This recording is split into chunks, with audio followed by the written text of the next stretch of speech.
Assalamualaikum warahmatullahi wabarakatuh. Salam guru penggerak.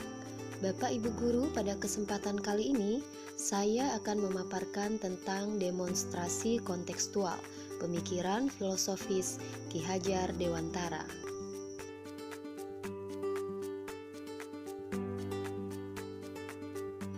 Ki Hajar Dewantara adalah seorang aktivis pergerakan kemerdekaan, kolumnis, politis, dan pelopor pendidikan bagi kaum pribumi sejak zaman penjajahan Belanda. Kiprahnya dalam memajukan anak bangsa membuat hari lahirnya dijadikan Hari Pendidikan Nasional. Ki Hajar Dewantara sebagai Bapak Pendidikan Indonesia yang mempelopori cikal bakal kemerdekaan pendidikan di Indonesia sangat luar biasa menginspirasi saya.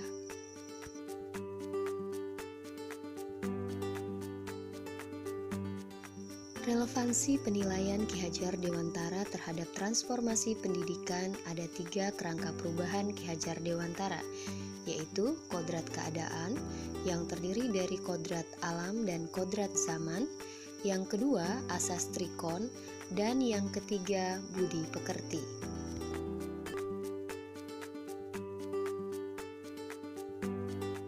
Pertama, menuntun anak mencapai kodrat. Pendidikan bertujuan untuk menuntun segala kodrat yang ada pada anak-anak, agar mereka dapat mencapai keselamatan dan kebahagiaan yang setinggi-tingginya. Artinya, bahwa hidup tumbuhnya anak terletak di luar kecakapan atau kehendak kita kaum pendidik. Ki Hajar Dewantara mengingatkan juga bahwa pengaruh dari luar tetap harus disaring dengan tetap mengutamakan kearifan lokal budaya Indonesia. Oleh karena itu, isi dan irama yang dimaksudkan oleh Ki Hajar Dewantara adalah muatan atau konten pengetahuan yang diadopsi sejatinya tidak bertentangan dengan nilai-nilai kemanusiaan. Ki Hajar Dewantara menegaskan juga bahwa didiklah anak-anak dengan cara yang sesuai dengan tuntutan alam dan zamannya sendiri.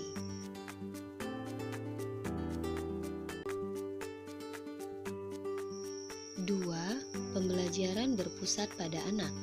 Sebagai pusat pembelajaran, kebutuhan anak harus terpenuhi. Anak perlu merasa aman, nyaman, berharga, dicintai, dan dipahami. Perasaan aman, nyaman, berharga, dicintai, dan dipahami akan mendorong munculnya motivasi dan kesadaran anak untuk belajar. Pendidikan harus memerdekakan. Pendidikan dan pendidik yang memandang anak dengan rasa hormat, di mana pembelajaran harus dikemas agar dapat berorientasi pada anak.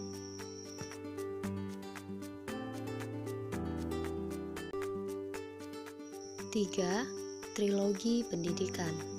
Ingarso Sungtulodo, guru dapat memberikan contoh yang baik dalam perkataan dan perbuatannya. Ing Madya Mangunkarsa, guru selalu berada di tengah-tengah murid untuk memberikan semangat. Tutwuri Handayani, guru harus dapat memberikan dorongan dan arahan. Semboyan tersebut memberikan makna bahwa sosok guru harus dapat memberikan contoh atau teladan yang baik kepada peserta didik, sesama guru, seluruh warga sekolah, serta masyarakat pada umumnya. Guru harus mampu membangun semangat, menciptakan ide atau berkarya dan berinovasi di lingkungan tempat kerjanya atau di tempat tinggalnya. Selain itu, guru harus dapat memberikan dorongan, motivasi, arahan, dan penyemangat kepada seluruh warga sekolah dan lingkungan tempat tinggalnya.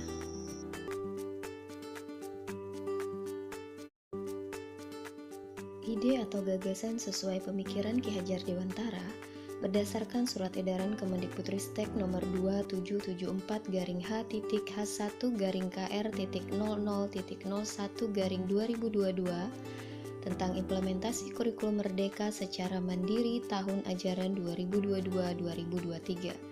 SMA Negeri 2 Putu Sibau termasuk kategori mandiri belajar. Dalam pelaksanaannya, SMA Negeri 2 Putu Sibau menerapkan yaitu kurikulum 2013 revisi untuk kelas 11 dan 12 dan implementasi kurikulum merdeka mandiri belajar untuk kelas 10. Harapannya dapat mencetak generasi sesuai visi SMA Negeri 2 Putu Sibau, yakni berakhlak mulia, berprestasi, terampil, dan cinta lingkungan. Adapun tujuannya agar terwujudnya pengembangan potensi siswa dalam bidang akademik dan non-akademik, tertanamnya nilai-nilai keimanan dan ketakwaan pada pribadi siswa, terwujudnya tumbuh kembang semangat berkompetisi dalam berprestasi, berdisiplin, dan berkreasi pada diri siswa, terciptanya lingkungan yang kondusif untuk pembelajaran, terwujudnya budaya senyum, salam, sapa, dan sopan santun dalam ekosistem sekolah, terwujudnya keikutsertaan siswa dalam setiap kegiatan kompetitif, serta terwujudnya kebiasaan pola hidup sehat dengan menjaga kebersihan lingkungan sekolah.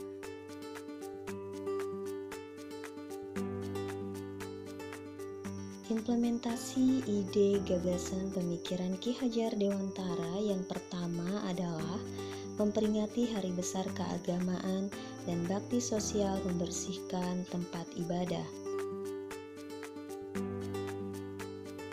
Implementasi ide gagasan pemikiran Ki Hajar Dewantara yang kedua adalah semangat berkompetisi pada ajang lomba akademik dan non-akademik.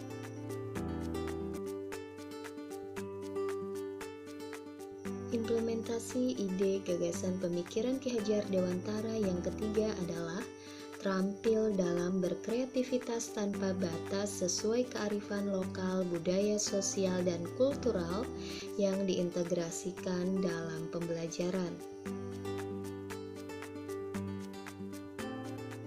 Implementasi ide gagasan pemikiran Ki Hajar Dewantara yang keempat, menerapkan program cinta lingkungan, yaitu berkebun di sekolah dan gerakan menanam pohon.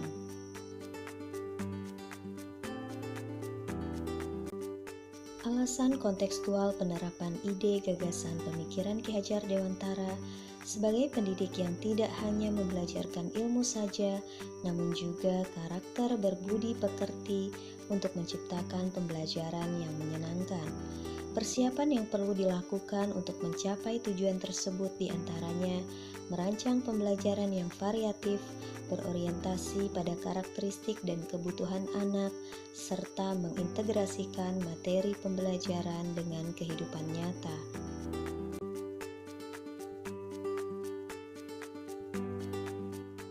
Hasil penerapan ide gagasan pemikiran Ki Hajar Dewantara, yakni kegiatan pembelajaran dengan model dan metode yang variatif, baik dilakukan di kelas maupun di luar kelas. Kegiatan pembelajaran yang saya lakukan ini bertujuan untuk memberikan kebebasan kepada anak dalam mengkreasikan dan membangun pengetahuan yang dimiliki. Kegiatan pembelajaran juga saya lakukan di luar kelas ketika peserta didik melakukan percobaan sederhana menggunakan alat dan bahan yang tersedia di lingkungan sekitar. Saya mempersilahkan peserta didik untuk membangun hipotesis, menyusun langkah percobaan, melakukan percobaan, menganalisis data, hingga merumuskan kesimpulan. Peserta didik merasa senang karena tidak terkekang oleh perintah guru, serta bebas mencurahkan ide dan kreativitas saat praktikum untuk mencapai tujuan pembelajaran.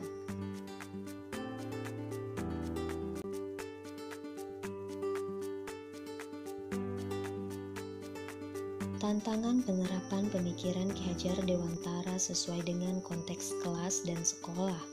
Pertama, rendahnya motivasi belajar peserta didik. Kedua, peserta didik lebih asik dengan dunia games online. Ketiga, terbatasnya sarana dan prasarana sekolah. Keempat, rendahnya minat membaca atau literasi peserta didik. Kelima, latar belakang ekonomi yang beragam. Enam, rendahnya kemampuan numerasi peserta didik.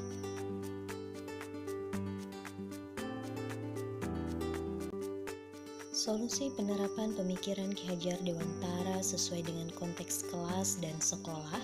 Pertama, analisis karakteristik anak. Kedua, menyajikan pembelajaran yang berorientasi pada anak. Tiga, integrasi TIK dalam pembelajaran. Empat, memanfaatkan alat dan bahan sederhana agar kontekstual dengan lingkungan belajar.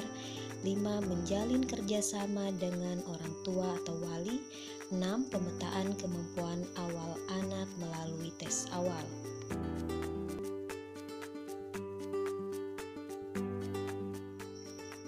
Nah, ayo Bapak Ibu guru hebat, semangat guru kunci kebahagiaan anak. Pendidikan merupakan daya upaya untuk memajukan budi pekerti, karakter atau kekuatan batin, pikiran, intelek, dan jasmani anak-anak yang selaras dengan alam serta masyarakatnya.